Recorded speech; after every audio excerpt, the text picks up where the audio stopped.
Okay, well, thanks for inviting me. Hopefully you can hear me when this will all go according to Hoyle. Alex explained to you about the Mindat trip, which I was very quick to take up because it was a fantastic deal, and with the promise to visit a lot of classic collecting localities and see culture that I was not all that familiar with. It was a great trip. I went with Ray McDougall. I don't know if any of you know Ray. You probably saw him in that video laying on his belly deep in a hole. We're collecting partners for many years, and we roomed together and traveled together and had a great time. We're gonna we didn't visit all these places, but most of them. But we put in this talk, Ray and I put this talk together. We put a couple in that we didn't visit, just for completeness, to show you some of the minerals of Morocco. What we did was we flew into Casablanca and then drove down to Marrakesh, and over the course of 2 weeks we crossed the Atlas Mountains and went down towards Merzouga and back up this way. We stayed in this area for a while and traveled around collecting all. This is the really big mineral area, all this area here, where all the old mines are and the mineral localities. Then eventually we drove back over the mountains to Casablanca and flew back to Europe and then Canada. Yeah, I guess you know that Morocco is very close. It's the closest, I think, African country really to Europe. There's Spain right there. You can actually take a boat across if you want, a ferry, and to Tangier, and that's why it's actually heavily populated by. Well, I shouldn't say heavily populated. It's heavily visited by people from Europe, and they're quite friendly towards Europeans and North Americans, I hope I don't speak out of line, but Morocco is largely populated by a group of people that are not Arabs, but they're called Berbers. And Berbers generally are a little lighter, a little easier to get along with than stricter kind of Arabic people. They're really quite amicable. And that, I think that's part of the reason for the success of our visit and all the visitors from Europe.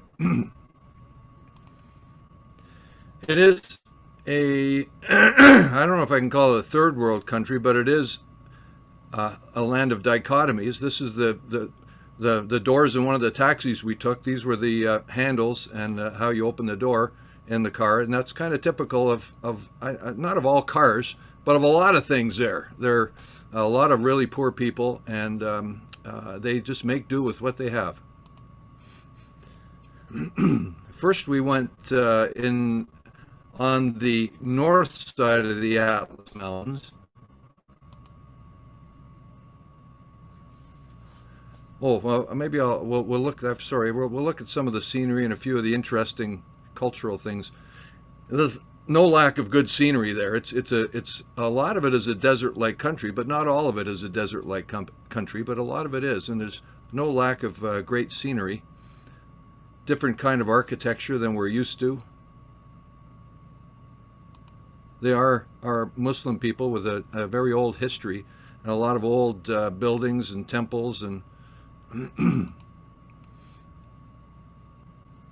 One of the things, if you go to Morocco, that you want to do is every major place has what's called a souk, which is like a market, and you can buy all kinds of things at these markets, including food.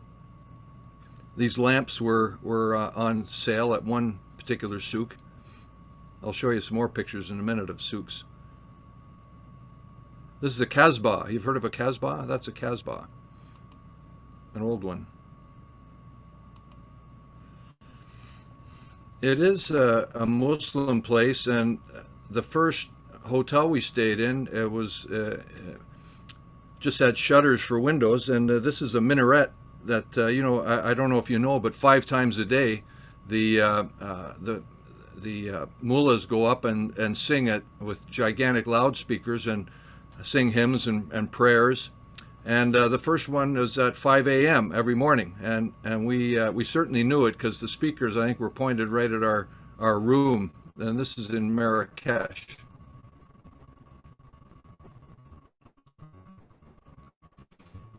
This is one of the first hints you're in a different country.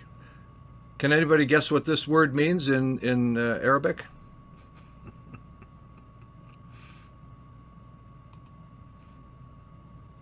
I think there's a few souk pictures here.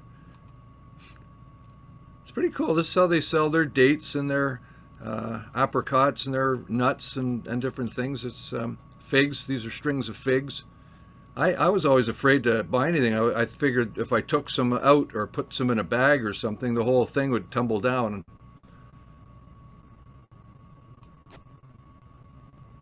But that's how they do it.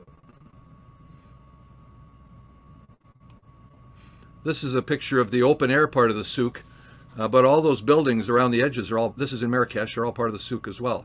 I'm just trying to give you a flavor of the place, so to speak. On the north side of the Atlas Mountains, it's actually quite agricultural with a lot of olive plantations and fruit groves, fruit orchards. They grow a lot of food because on the north side there's a fair bit of water. Wherever there's water, they terrace off the land. See, here's a river down here, and they pump it up and they grow things.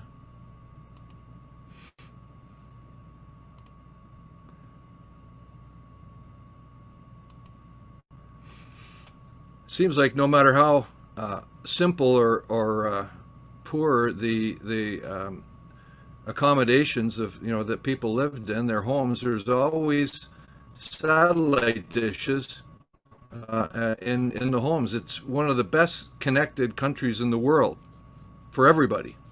It's amazing. Everybody's connected to the internet.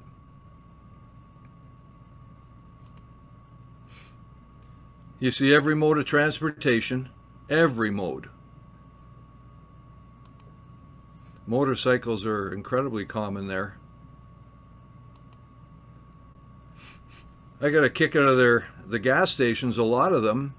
They wheel them out during the day, the gas pumps, and at night they wheel them back into the building and lock it all up. Next morning they open the doors, wheel it out, and they dispense gasoline. Lots of camels. They use camels for all kinds of things. So it's all kinds. It's a real dichotomic kind of place. The first mineral locality we went to is a place called Sidi Rahal, which is actually a place in volcanic rock. It's different than all the other places we went, where you can collect geodes, agates, amethyst. It's all the kinds of things you'd expect in amygdaloidal lavas. Well, not all the kinds of things. Silicate kind of things. There's no native copper or those kind of minerals. But they've been working this for a long time, and you see the geodes from this area all around the world. There's literally millions of geodes have come out. The basalt is actually a flow that's about 110 kilometers long, and there's some areas are better than others, and in those areas they collect the geodes and agates. Kind of the land. This is from a dump, a volcanic rock dump beside the workings. It's all worked small scale. There's no big machines or anything here. They literally chisel these things out by hand very slowly. This is the case in almost every locality in Morocco that I saw. Everything's done by hand, so which makes the excavations even more impressive. Like these underground workings were all done by hand.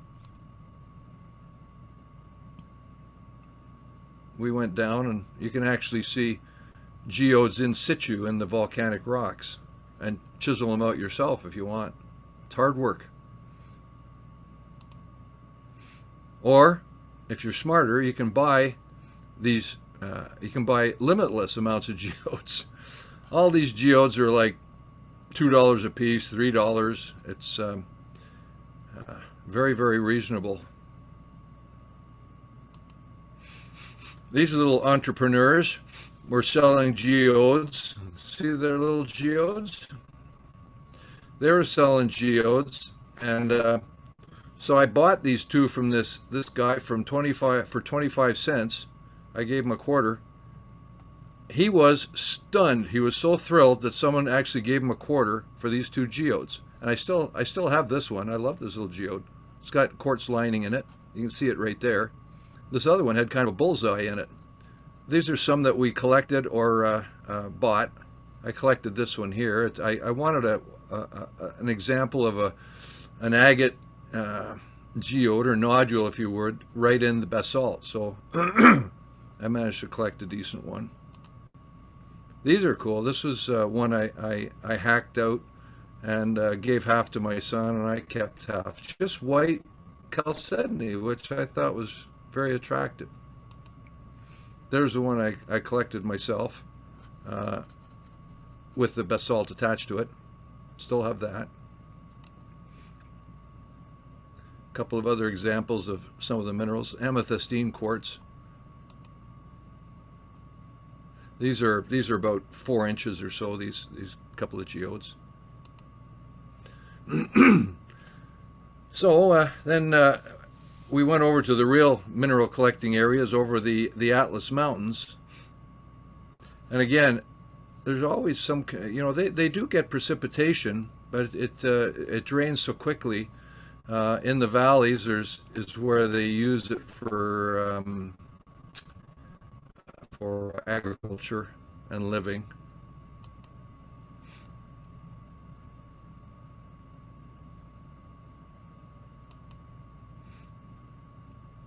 We went on everything from beautiful, beautiful highways to the worst roads you could ever imagine.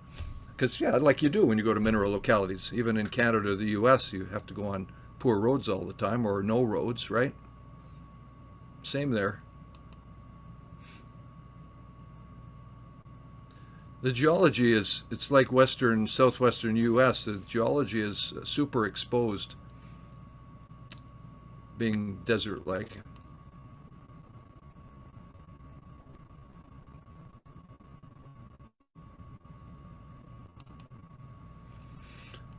You've heard of an oasis? Here's an oasis. I guess at one time there was some kind of settlement or something there. But you see these here and there throughout the desert, and usually there's a well or something for nomads and shepherds to use. The first place we went to visit was a very famous place called Azzer. I don't know if I corrected all the spelling. We had this spelled incorrectly. It's just one Z, actually, one Z in the spelling, Azzer. And it's a base metal and precious metals mining area that's famous for all kinds of minerals. And these are some of the mines. We visited Ait Aman, and we visited Azzer and Agudal. We didn't get to Buismas, which I would have loved to have done, because that's a very famous place, but we couldn't go there. The ores are, the mineralization is interesting in that it's all cobalt, nickel, and precious metals that have been metamorphosed and they've been subjected to secondary breakdown, so that there's a lot of secondary minerals. So it's pretty neat.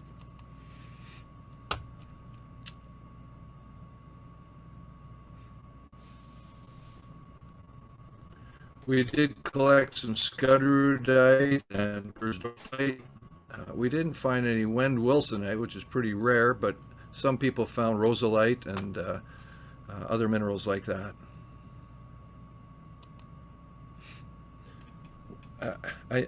I'm trying not to generalize too much, but everywhere we went in Morocco, no matter how desolate the land, we saw shepherds with flocks of sheep, goats, or cows. It doesn't look like there's much there, but if you look, you see there's grass here and there, and some places are better than others, but there was always shepherds with their flocks or herds or whatever out in the desert. Some more modern than others. This is the head frame at Ait Aman Etaman, and this is where we collected scudderudite and Gersdorfite. It's a pretty famous place. It's at one end of a valley. It's full of date palms. I guess there's some kind of water there, and we hiked down here from the main road because the road was not good. So we hiked down and we're able to collect on ore stockpiles and waste dumps there, and go underground in certain parts in abandoned workings. There's the mine. These are Gersdorfite crystals. This is a specimen about, I guess I'll go metric if it's okay with you, about 100 millimeters across, 100 millimeters across. Octahedral Gersdorfite crystals. This is a nice Gersdorfite crystal in calcite. These are rosalite crystals in siderite. That view is about 3/4 of an inch across. This is a monster scudderudite crystal. That crystal is actually about 1.5 inches across, which is pretty darn big. They all occur in calcite, and you can etch them out if you want. Here's some more. That specimen is, I guess about 5 centimeters, 2 inches across. Can you hear me okay? Is my voice all right? Yeah? Okay. Silver, the Buismas mine. This is where I really wanted to go, but we couldn't go there. The Buismas mine has wonderful native silver and other things in calcite, and you can etch them out. I actually, we didn't go there, but I bought a lot of this and brought it back to sell in my mineral dealership. It was great. These crystals are relatively delicate, but transporting them back was easy because they were totally encased with calcite, and I broke the big pieces up and etched them out when I got back here. Beautiful crystals.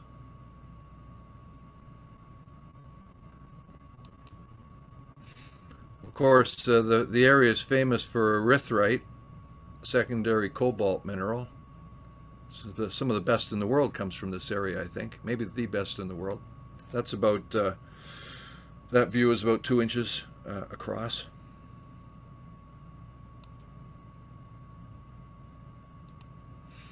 The Cobaltian calcite, lots of this around. That's about 3 inches across.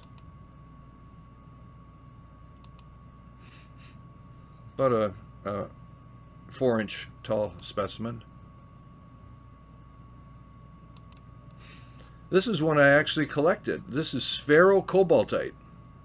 And I didn't know what it was. I just knew it was really cool in cobalt mineralization. It was a vug about, in massive arsenides, about, I'd say 2 inches, maybe 2.5 inches across, full of these rhombohedral, very flat rhombohedral crystals of sphero-cobaltite.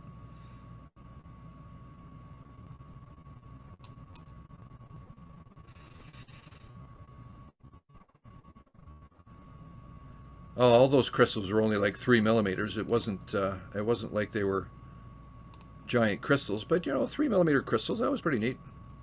First time I'd ever collected that mineral. The other place that we did not go that I would have loved to have gone was the Imiter mine. It's a famous silver mining place. They've been mining silver there for an awful long time, literally 1,000 years. More recently by modern methods, but it's very rich. It's highly rich, and it's owned by the king. The king only cares about silver, and you're not allowed to take silver out of the country. Notwithstanding, I just told you that I did. I actually almost got myself in trouble being ignorant of the fact that the king forbids anyone to take silver out of the country because I had a lot. And when I was leaving, they check you, unlike Canada and the US, when you go into Morocco, they ask you all kinds of questions before they let you in. When you leave Morocco, they also ask you a lot of questions and check you for smuggling and whatever. and we were checked. They didn't check our luggage, but they asked us questions, and I was quite lucky because I don't know if you know, but the French word, they speak French mostly in Morocco, besides Arabic. The word for silver in French is argent, l'argent. Well, also it's the word for money. They're interchangeable, l'argent.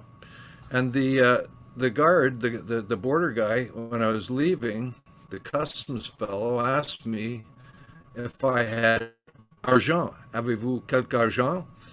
And I said, and I just thought, oh, shoot. So I just told him, no, I don't have any money. All my money is spent. Luckily, I can speak French. And thankfully, he bought that. So I told a little fib and got out with all my silver.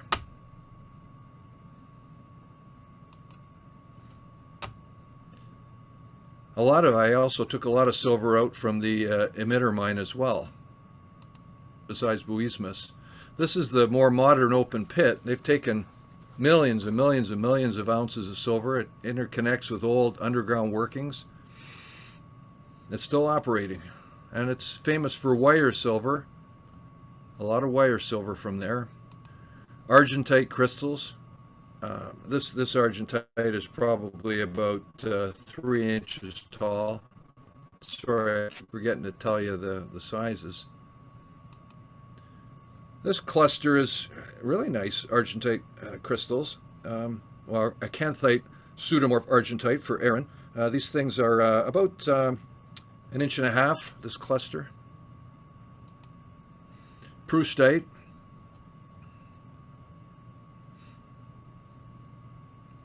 That's a specimen that I actually purchased. It's about 3.5 inches tall. It's a wonderful red proustite. This one is a much bigger specimen that belongs to Ray McDougall, and it's about 4 inches tall, maybe 4.5 inches tall. All proustite crystals, probably some imiterite crystals and xanthoconite. I don't know about you, but I love ruby silver and proustite.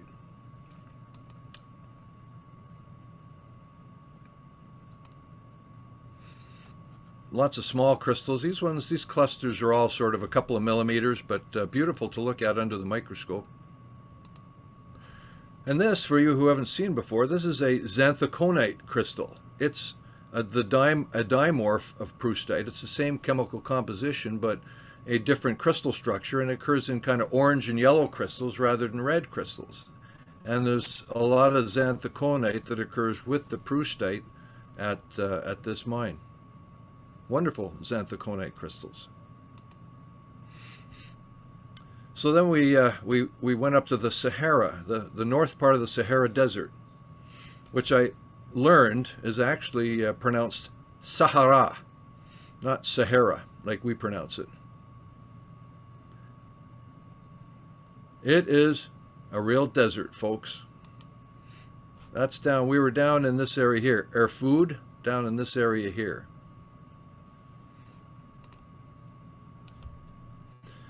You know, there's always guys that try and sell you meteorites, and if you look at the rocks all through the desert, they have this patina on them that you get in the desert, and it looks just like a lot of meteorites that you see. It has this kind of iron patina, and I never bought a meteorite there because I wasn't sure if they're just selling me any old rock from the desert or a meteorite.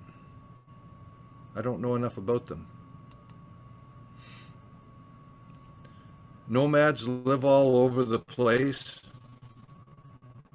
They move of minerals.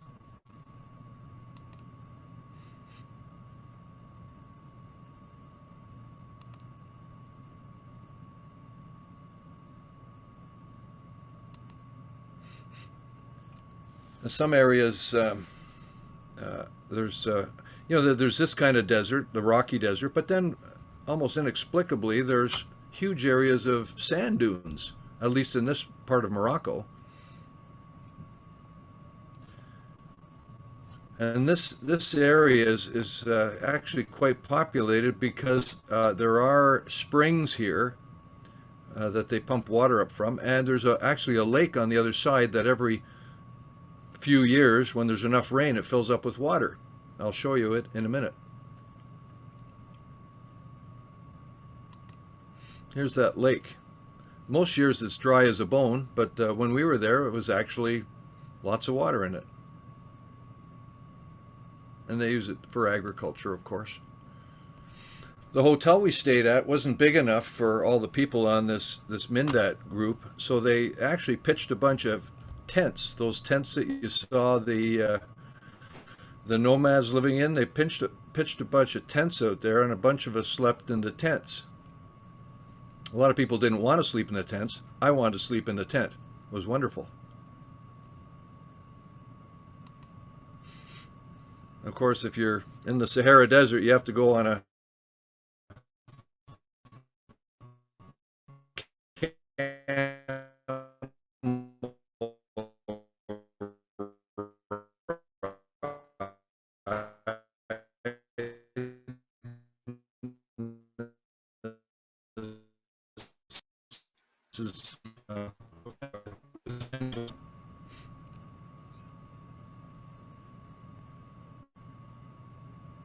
it's a lot of sand, folks. This is my little Berber guide. He just spoke French. Luckily, I could speak French. We had a great time watching the sun go down. He was barefoot, so I took off my shoes because it seemed like the right thing to do. And that the sun went down just over there.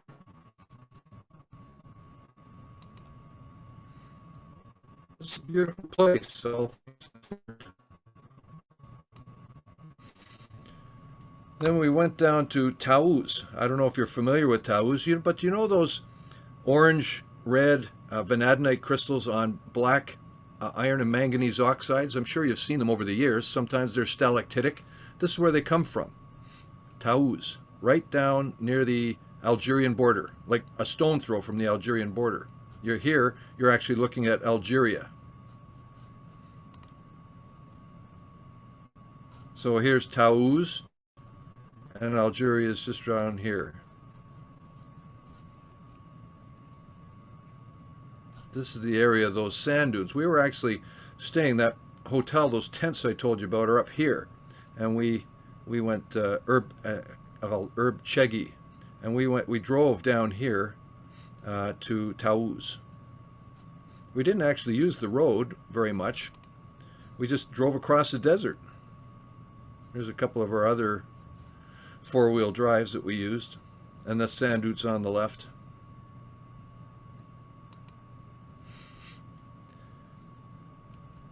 So you probably know it's lead mineralization. You can find relic, but it's mostly all highly oxidized. It's a lot of the workings are actually quite scary because they're just like iron manganese oxide dirt, and I'd be worried it would cave in on me. But it's relatively easy to find vanadinite.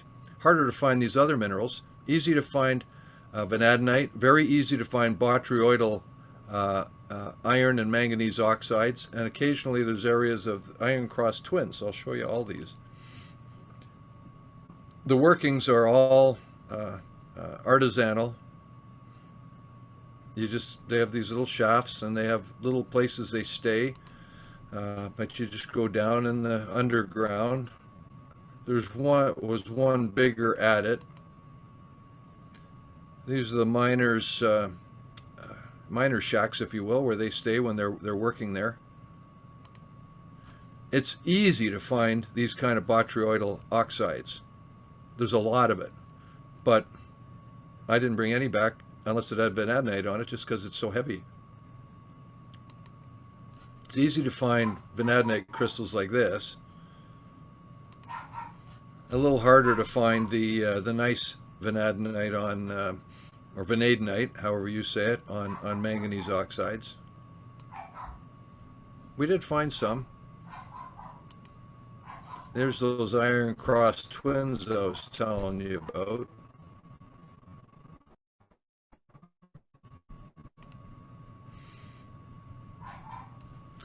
Then we went to another area called Al Nif Erfoud.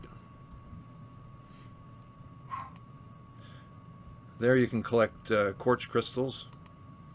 And a lot of you've probably seen some of these at mineral shows. They're quartz crystals that are coated with copper and iron oxide, oxidized minerals, azurite, malachite, goethite.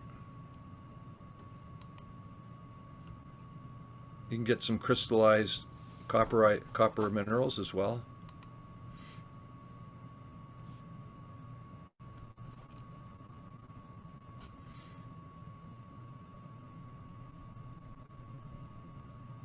I never got tired of the vistas and the scenery that you could see. Imilchil is a place famous for a whole different suite of minerals. Particularly, I find interesting are the nepheline crystals. Really nice nepheline crystals,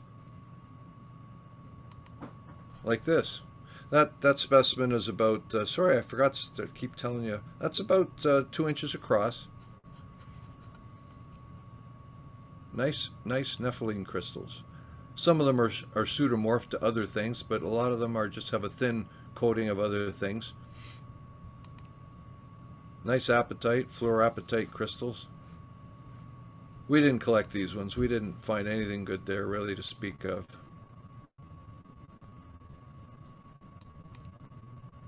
Titanite, sort of centimeter sized crystal. This is a cool place called Aouli or Sidi. It's a mining area. We went to Aouli first and then went to Sidi afterwards, both of which are abandoned mining areas, but lots of minerals left for people like us to look for. It's famous for quartz and fluorite, azurite, malachite. Mostly these are the main things, but there's one place that's relatively new where you can get really nice aragonite that I'll show you.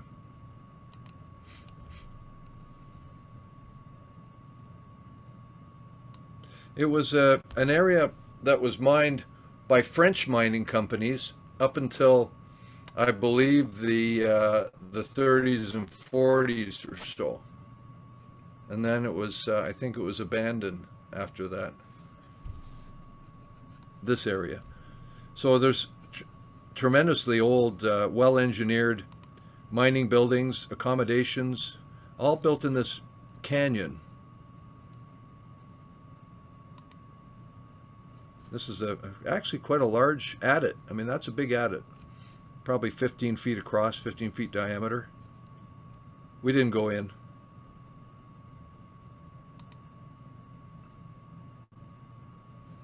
All built by the French and eventually abandoned. Sorry, I'm mixing this up. So this was abandoned in the 60s. Just ran out of ore. This is a little ghost town. They're just all buildings and a head frame. There's a little mine, which was part of the workings. Lots of open cuts, lots of veins exposed right on surface with the copper mineralization. It was easy to find modest azurite, malachite, quartz crystal kind of specimens. They're malachite. It's all kind of.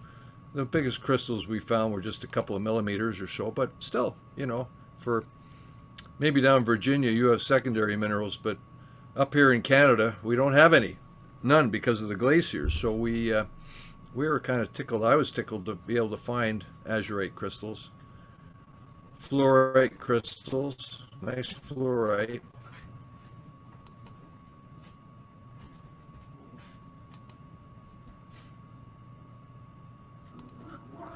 These are Aragonite crystals. Excuse me for a sec. Riley, my dog wants to play. Sorry. These are Aragonite crystals, and these have been mined relatively recently from a place we did not go. These were purchased. Riley, hold it. Excuse me for a second. Riley, not now. Now is not the time to play. Okay, come here, you. Oh, I know why he's. This is Riley, my dog. Apparently, my daughter just gave him a bath or something because he's all wet or he's outside. So He always gets excited after having a bath or getting all wet. Okay, you go upstairs. Up, go see Carol. Go. Beautiful Aragonites.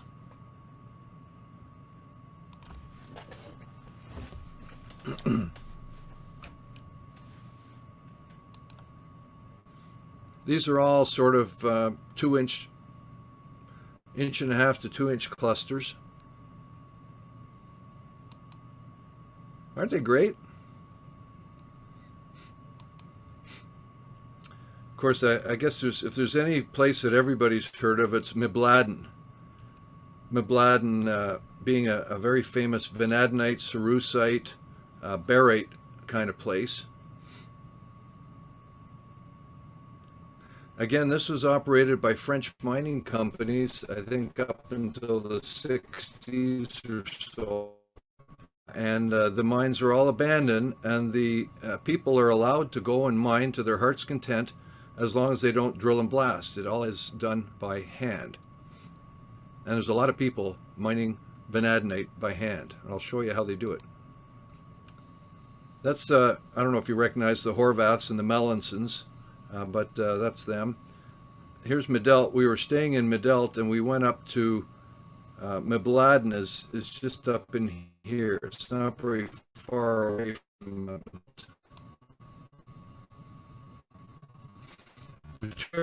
the gigantic workings called Les Dalles and Les Eaux, and then there's another area called Koudia, which is a very big mine, and ACF are artisanal workings that are totally done from scratch by fellas, and I'll show you how they do it. It's quite amazing. These are the old French workings. They're in strata-bound deposits, and they just did room and pillar mining, and the Moroccans go in and essentially rob the pillars. I'll show you. See all these pillars? If you look carefully, you'll see there's veins of mineralization in the pillars, and this is what they chisel away at these pillars bit by bit, and mine vanadinite, cerussite, and barite crystals. Mineralizations here and here. You can see the pillars get smaller and smaller as they chisel away at them. I don't know how it'll all end, but it can't end well, I don't think. Look at this. You can see where there were vugs. This is the mineralization. This pillar's getting awful small, but you can see this is all barite with galena, and often in the middle there are vugs full of the cerussite or vanadinite.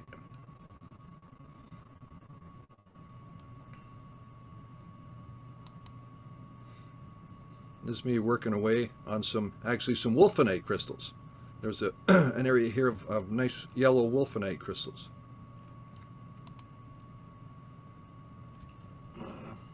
You can see some of them there, and some barite crystals. But this was the real prize. We were trying to find cerussite. This one was not found, but we did find some half-decent cerussite.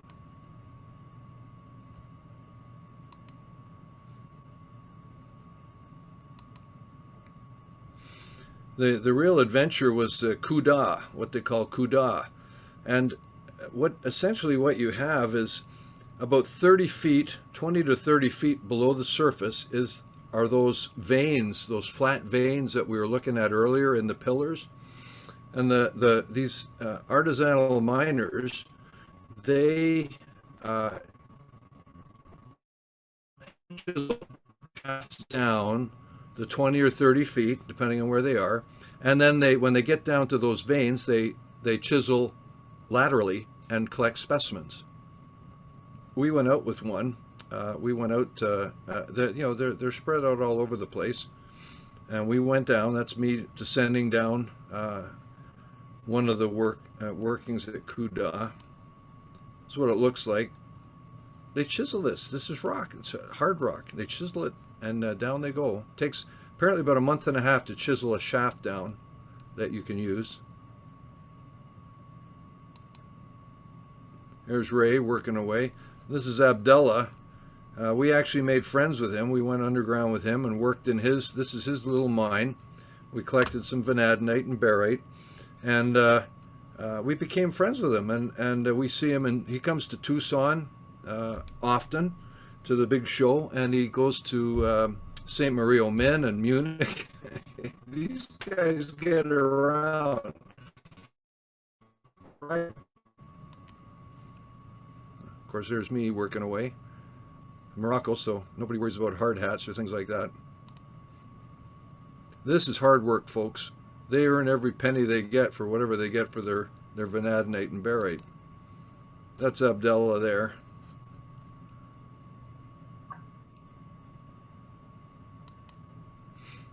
This is the sort of things we're finding. It wasn't world-class specimens. We didn't get into world, but we got nice little, this is specimens about 3 inches across, a little vanadinite on barite, like this sort of thing.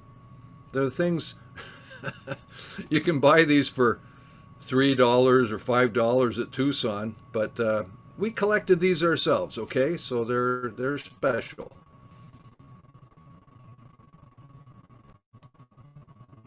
We didn't collect this.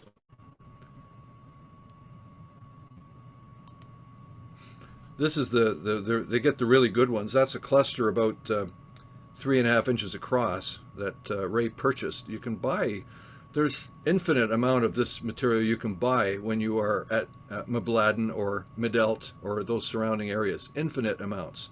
There's so much of it, of all kinds of different grades and quality.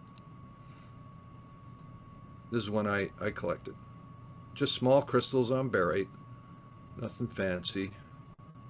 But nice, eh? Oh, you saw that. At the end of our trip, I don't know if any of you have met Thomas Presquier. He arranged for them to fix up an old mine, one of the old mine workings. All they did was they just spread gravel out on the floor, brought in some carpets and some lights, and made it look fancy. And we had a hell of a party underground with all the participants in this tour. Fantastic food, and it was really quite something. It looks pretty fancy, but it's just old mine workings with carpets on the floor and some nice silverware, and it was great. Isn't that something? I think Tomek got the idea. They do this in Poland apparently all the time in the old salt mines. You can have banquets and weddings in some of the old salt mines. I think he brought the idea there, and we had a heck of a party with dancing and music and great food and tea. This is my table, a bunch of Canadians. They did the tea ceremony. If you've ever been to Morocco, they don't drink alcohol there at all, that we could see. There's nowhere to buy alcohol, but they drink tea all the time, mint tea. And they did a tea ceremony for us before they poured the tea, and we had a great evening. I think I'm pretty well at the end. The night before we had to leave, we were going to take a taxi to back to Casablanca across the mountains. It snowed. It snowed big time, and actually not the night before, 2 nights before, and everybody was, all the mountain passes were closed. There was a lot of accidents. They're not really geared up for snow there, and it snowed, and everybody was worried that they wouldn't be able to get to the airports to catch their flights out. But as it turns out, things kept melting, and the next day we hopped in our taxi, Ray and I, and drove to Casablanca, and the passes that we had to go over were open. And we made it with no problem.